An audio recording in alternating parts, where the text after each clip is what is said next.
No ano passado, no passado é o ano passado mesmo, 2019, eu fui convidado para dar uma palestra para uma faculdade de enfermagem, cujos alunos queriam entender no que acreditam seus futuros pacientes judeus e quais cuidados específicos eles precisavam ter, especialmente, mas não só, mas especialmente no caso de falecimento. A faculdade ficava longe, saí um pouquinho atrasado, tentei descontar no caminho, mas cheguei em cima da hora. A faculdade ficava em uma rua agitada. Eu passei pela primeira vez procurando um lugar na rua. Encontrei um estacionamento, mas estava com uma placa indicando que ele estava lotado. Dei uma volta no quarteirão. E aí, nessa segunda volta, eu encontrei um estacionamento que tinha sido inaugurado há pouco tempo. E que, por ainda ser desconhecido da maioria das pessoas, ainda estava a meia lotação. O estacionamento tinha uma viela, e aí essa viela levava para um bolsão, onde a maioria dos carros estacionavam. O sujeito que tomava conta me perguntou se eu estava vindo para o serviço religioso. Eu disse que não. Ele falou, então deixa aqui na viela, que vai ser mais fácil para você sair. Deixei meu carro na viela e fui dar minha palestra. 1h30 mais tarde, eu saí da faculdade correndo, preocupado que o estacionamento tivesse para fechar, tivesse só me esperando.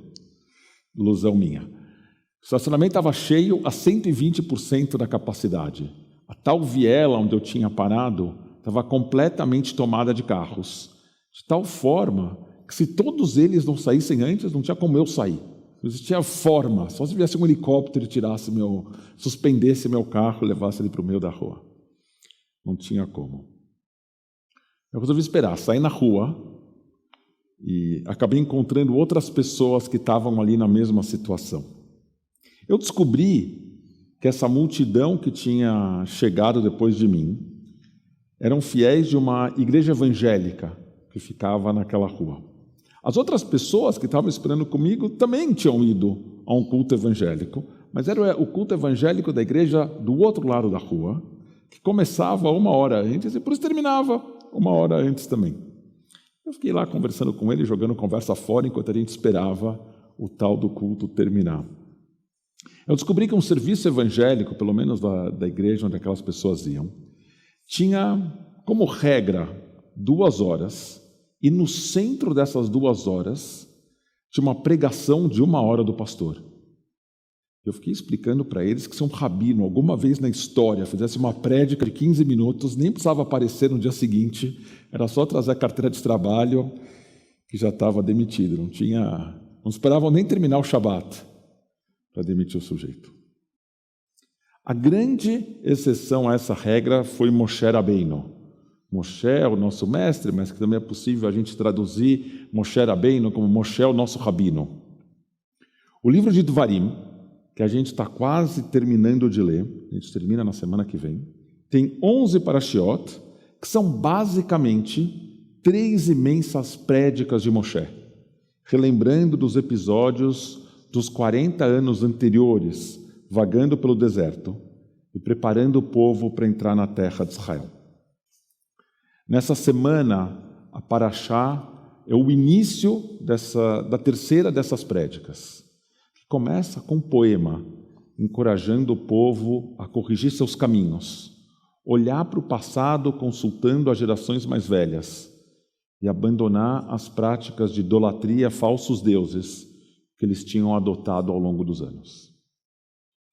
Nesse Shabbat Shuvah, em que a questão da Shuvah, do retorno, está até no nome, tem elementos demais nessa história para que a gente deixe passar batido. Depois de 400 anos em Mitzrayim, a terra das águas estreitas, o povo está retornando para a terra de Israel, quase chegando ao seu destino.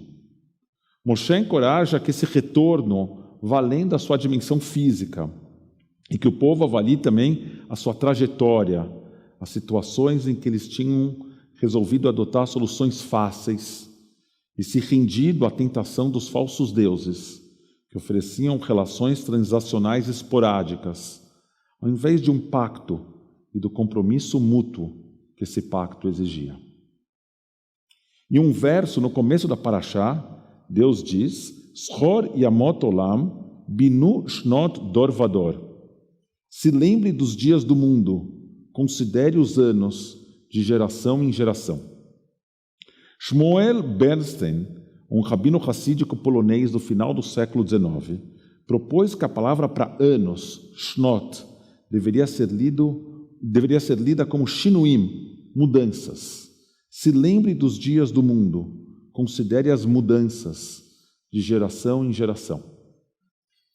Para além dessa crise atual da Covid-19, as nossas gerações vêm vivendo ritmos de mudanças que a maioria das gerações que nos precederam não chegaram nem perto, não conseguiam nem imaginar.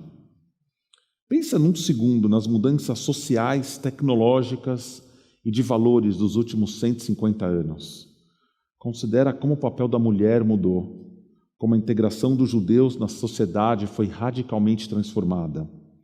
Pensa que o computador pessoal é um desenvolvimento dos últimos 50 anos e que o smartphone existe há menos de 15. As tecnologias de videoconferência da qual a gente passou a depender nos últimos 6 meses estavam engatinhando no começo do século XXI e até alguns poucos anos funcionavam bastante mal ou eram muito caras. Quando a gente muda, a gente assume riscos. Algumas vezes a gente acerta em cheio na mudança, em outras a gente erra feio. Nessa nossa época de mudanças intensas e frequentes, são maiores as chances da gente achar que a manipulação genética ou as novas técnicas da medicina moderna nos tornam semideuses, ou que a idolatria ao poder e ao dinheiro vai nos trazer a felicidade com que a gente sempre sonhou, ou que a nossa ascensão ao grupo social que a gente almejava nos permite esquecer daqueles que eram nossos colegas quando éramos oprimidos. Nesse ano em particular, a velocidade das mudanças se acelerou ainda mais e o nosso processo de teshuvá, que envolve, como diz a nossa Parashá, se lembrar dos dias do mundo e considerar as mudanças de geração em geração, é ainda mais necessário. Mas eu quero focar em uma parte do processo de Heshbon HaNefesh, a contabilidade da alma e do processo de teshuvá, sobre o qual a gente fala muito menos. Na nossa Parashá, a gente também encontra esse outro verso. Lo chachmu yaskilu zot, lu chachmu yaskilu zot, yavinu lacharitam. Se eles fossem sábios, considerariam isso, compreenderiam seu futuro. Teshuvá, retornar a melhor versão de nós mesmos, implica paradoxalmente em pensar em quem queremos ser, em vislumbrarmos qual será o nosso futuro. Ter um sonho nos permite saber para onde caminhar, mesmo que a gente não consiga chegar até o destino. Mesmo assim, a gente vai ter avançado durante a jornada. Em Pirkei Avot, isso foi formulado da seguinte forma: Lo alecha malacha ligmor, velo ata ven chorin levatel mimena. Você não é obrigado a completar a tarefa, mas também não tem a liberdade para abandoná-la.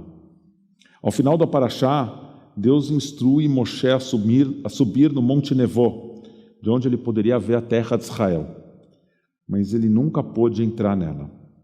Moshe liderou o povo para o sonho de conquistarem autonomia na terra que Deus tinha prometido aos seus patriarcas, mesmo sabendo que ele pessoalmente não faria parte dessa conquista.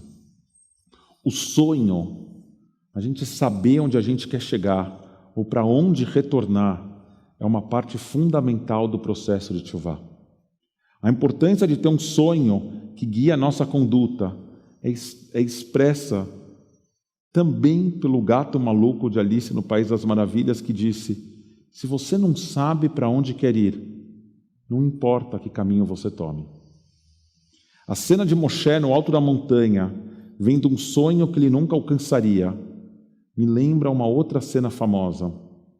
Martin Luther King, e seu famoso discurso I Have a Dream, Eu Tenho um Sonho, proferido ao final da marcha sobre Washington em 1963.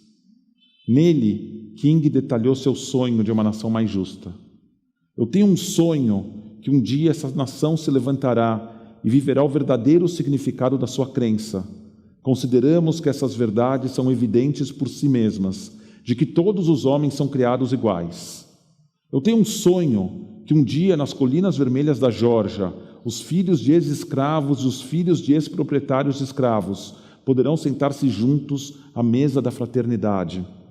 Eu tenho um sonho que um dia até mesmo o estado do Mississippi, um estado sufocante com o calor da opressão, será transformado em um oásis de liberdade e justiça. Eu tenho um sonho que meus 4 filhos pequenos um dia viverão em uma nação onde não serão julgados pela cor da sua pele, mas pelo seu caráter. Assassinado em 1968, Martin Luther King, assim como Moshe, morreu antes de ver o seu sonho se realizar. Apesar de todas as mudanças das videoconferências, dos smartphones e dos videogames, muitos dos nossos sonhos continuam inalcançados. Quase que como uma continuação da minha prédica de Rosh Hashanah. Aqui só um parênteses. As 4 prédicas do serviço de Rosh Hashanah daqui da CIP estão publicadas nas nossas redes sociais, no YouTube, no Facebook. Se você não teve, ou se você quer escutar de novo, com um pouquinho mais de atenção, espere o final do Shabat, acesse o nosso YouTube, acesse o nosso Facebook e dá uma conferida nas prédicas. Então, essa prédica de hoje é quase como uma continuação da minha prédica de Rosh Hashanah, na qual eu falei de alguns dos erros que a gente está cometendo. Agora eu quero formular com vocês alguns dos meus sonhos, não porque eu ache que os meus sonhos sejam universais, ou que vocês têm os mesmos sonhos que eu, mas como um exemplo de como a gente pode buscar esclarecer aonde a gente quer chegar, se a gente puder traçar melhor, se a gente puder esclarecer os nossos sonhos e assim poder traçar melhor a rota que vai nos levar até lá. Esse é o meu sonho. Eu sonho com um mundo no qual a dignidade de toda pessoa, criada à imagem divina, seja respeitada, apesar das tentações de uma conduta diferente. Eu sonho com um mundo no qual as oportunidades de cada pessoa não sejam determinadas pela família na qual ela nasceu, pela cor da sua pele, pela sua opinião política, pela sua religião, pelo seu órgão genital. Eu sonho com um mundo no qual divergências levem ao crescimento, no qual o debate de ideias não se transforme em ataques pessoais. Eu sonho com um mundo em que cada pessoa consiga investigar seus próprios privilégios e abrir mão deles, ainda que seja sempre difícil abrir mão de algo com o qual a gente se acostumou e que a gente passou a julgar ser nosso por direito.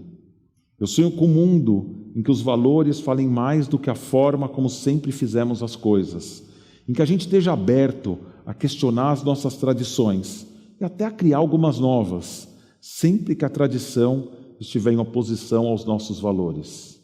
Eu sonho com um mundo em que o judaísmo sempre esteja ao lado dos oprimidos e dos vulneráveis e que ele consiga flexibilizar suas regras sempre que necessário para estar ao lado da viúva, do órfão e do estrangeiro. Esses são os meus sonhos. Eu não tenho certeza de que eu vou conseguir atingir nenhum deles na minha vida. Mas se os meus filhos chegarem um pouco mais perto do que eu vou conseguir, eu já me dou por satisfeito. Com sinceridade, a verdade é que de alguns desses objetivos eu pessoalmente me afastei em 5.780. No meu processo pessoal de teshuvá, reconhecer essas áreas, endereçá-las, é parte essencial do processo de voltar a ser a melhor versão de mim mesmo. E você? Qual o teu sonho? Quais são os teus sonhos? E como você está na busca deles? Shabbat Shalom e Hatimah Tová.